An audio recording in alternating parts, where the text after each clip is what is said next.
देख रहे हैं राष्ट्रवादी संदेश। मैं बलवंत सिंह नीडर, आर्य प्रतिनिधि सभा अंतरंग सदस्य एवं हमारी जो ट्रस्ट की देवस्थान से अप्रूव्ड चुनाव हुए हमारी कार्यकारिणी के द्वारा मैं मंत्री आर्य समाज हनुमानगढ़ टाउन, आज मैं उसी प्रकरण के लिए जो फोर्जरी जिन्होंने लेटर पैड पर लिख करके और भ्रमित किया है हनुमानगढ़ टाउन के लोगों को, उनको आज हूबहू आपको हनुमानगढ़ टाउन के लोगों को बताना चाहते हैं कि कौन आर्य समाज के प्रतिनिधि हैं और कौन पदाधिकारी हैं। आओ मैं ले चलता हूं अंदर हमारे प्रतिनिधि सभा कार्यालय राजस्थान के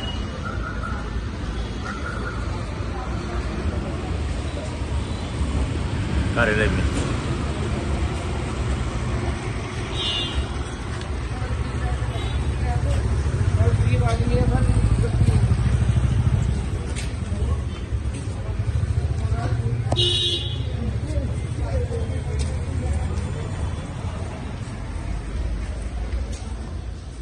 हम आ गया हो।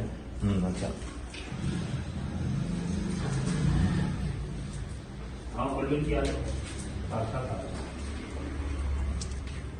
ये हमारे सभी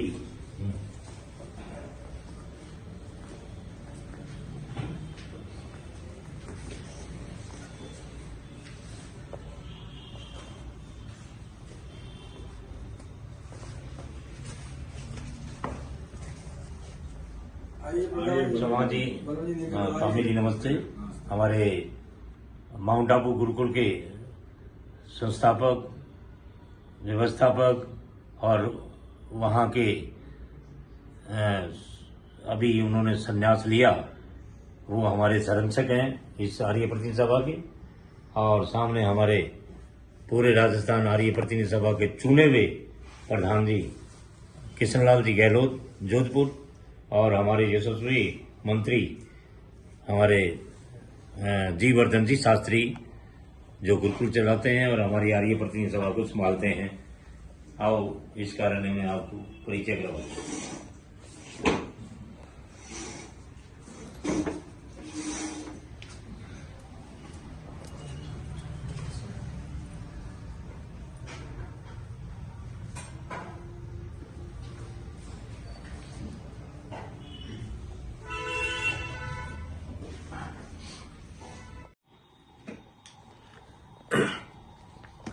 मैं जीवर्धन शास्त्री, मंत्री आर्य प्रतिनिधि सभा राजस्थान।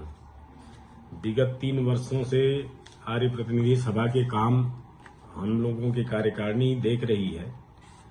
अभी हनुमानगढ़ आर्य समाज के मंत्री और जो हमारे अंतरंग सदस्य हैं बलवंत नीडर जी यहाँ सभा कार्यालय आए हुए हैं, और इनके मार्फत हमें जानकारी प्राप्त हुई है कि हनुमानगढ़ टाउन आर्य समाज में कुछ अवैध लोग कार्यकारिणी बना करके आर्य समाज को कब्जाना चाहते हैं, जिस संबंध में मैं निवेदन करना चाहूंगा प्रशासन को भी और बीकानेर संभाग के आर्य समाजों को भी और हनुमानगढ़ टाउन निवासियों को भी, कि जिन लोगों ने इनके कार्यकारिणी को वैध माना है और जिनके मार्फत ये प्रवेश करना चाहते हैं, कुल यहाँ के आर्य प्रतिनिधि सभा कार्यालय राजा पार्क जयपुर के नाम से लेटर पैड का यूज करते हैं। हकीकत में न तो यहाँ पे किसी प्रकार के वो पदाधिकारी हैं और न ही अभी तक किसी कोर्ट ने उनको इस कार्यालय में प्रवेश के लिए अनुमति दी है। अभी जो हमने हनुमानगढ़ टाउन के घटनाक्रम को सुना है, जिसमें वहाँ हनुमानगढ़ टाउन में जिन्होंने कार्यकारिणी बना करके पेश किया, एक सुरेंद्र पाल बेनीवाल, राजेंद्र सिंह और लाभचंद जी को, वो उस आर्य समाज में कभी सदस्य रहे ही नहीं। जो आर्य समाज के कभी सदस्य रहा ही नहीं, वो आदमी को पदाधिकारी बनाने का कोई मतलब औचित्य है नहीं। अधिकार क्षेत्र विहीन है और अधिकार विहीन होकर के जबरन इनको प्रवेश कराने की व्यवस्था की जा रही है। इन्होंने अभी ये कि 29/11/2000 2024 को जो हाई कोर्ट में एक सुनवाई हुई है, जिसका भी हवाला उस ग्रुप वालों ने दिया है। मैंने जैसे बलवंत निडर जी के माध्यम से उनके पत्रकार वार्ता आदि के बारे में जो सुना है, उसके बारे में भी मैं स्पष्ट करना चाहूंगा कि 12/2/2024 को एक अस्थायी इंटरिम ऑर्डर एक हाई कोर्ट ने पास किया हुआ था। उसे भी हाई कोर्ट को गलत जानकारियां दे करके, गलत तथ्य पेश करके वेदपाल रविशंकर ने जो है कोर्ट को गलत तथ्यों के आधार पे जानकारी दे करके अंतरिम ऑर्डर को पास कराया था। और जब उसका कोई लाभ उनको दिखा नहीं तो उन्होंने क्या किया, 2/8/2024 को एक उस संबंध में विशेष जानकारियां लिखते हुए, पूरी कहानी को गढ़ते हुए उन्होंने ये पत्र हाई कोर्ट में दिया और जज साहब से निवेदन किया कि इसमें इन चीजों को जोड़ा जाए। और जो जोड़ने के लिए उन्होंने निवेदन किया है उसको मैं आपके सामने पढ़ के सुनाऊंगा। ये सब कहानियों को गढ़ते हुए इन्होंने कहा है कि 5/12/2023 के रजिस्ट्रार सोसाइटी कार्यालय की सूची में जो अंतरिम ऑर्डर पास किया है उसमें निम्न चीजें और जोड़ी जाए।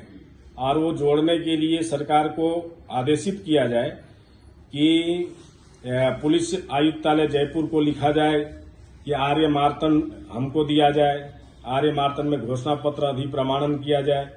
और राजस्थान कोऑपरेटिव बैंक प्रबंधक को लिखा जाए कि जो बैंक खाता जीवर्धन शास्त्री चला रहा है, इनके ग्रुप संचालित कर रहे हैं, उसको बंद करके हमें संचालित करने के लिए दिया जाए। और जो कार्यालय में ये जीवर्धन शास्त्री आदि जो काम कर रहे हैं उनको बंद करा करके हमको दिया जाए।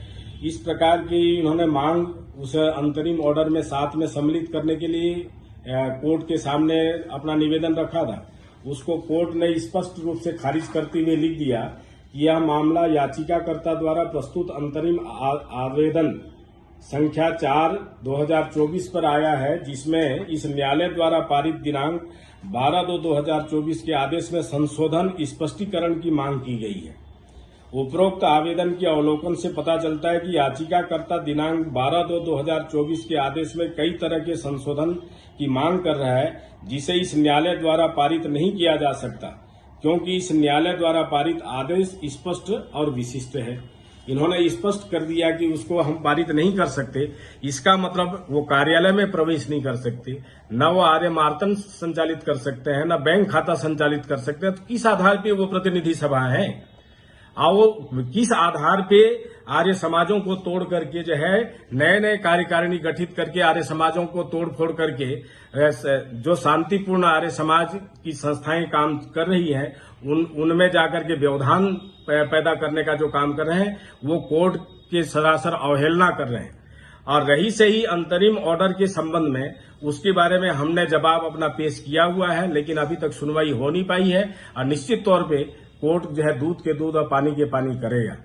आप सभी प्रशासनिक अधिकारियों से भी मेरा निवेदन है कि ये जो गुमराह कर रहे हैं इनके पक्ष में ना आकर के सत्यासत्य के निर्णय करें, सही बात को की जानकारी निकाल करके जो है आप निर्णय करें, ऐसा आप सबसे मेरा निवेदन है। और वहां के लोकल दुकानदार आदि भी इस काम में जो मिले हुए हैं, कुछ लोग जो दुकानों को खाना चाहते हैं वो भी सतर्क रहें। आर्य समाज की संपत्ति है, आर्य समाज अगर आवश्यकता पड़ेगी तो बड़े से बड़े आंदोलन के लिए भी तैयार है।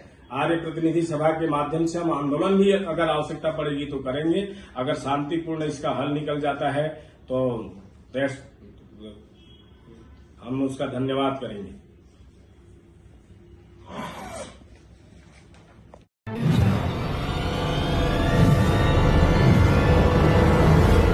हमारा वीडियो आपको अच्छा लगे तो सब्सक्राइब करें, बेल आइकन दबाएं और लाइक करें।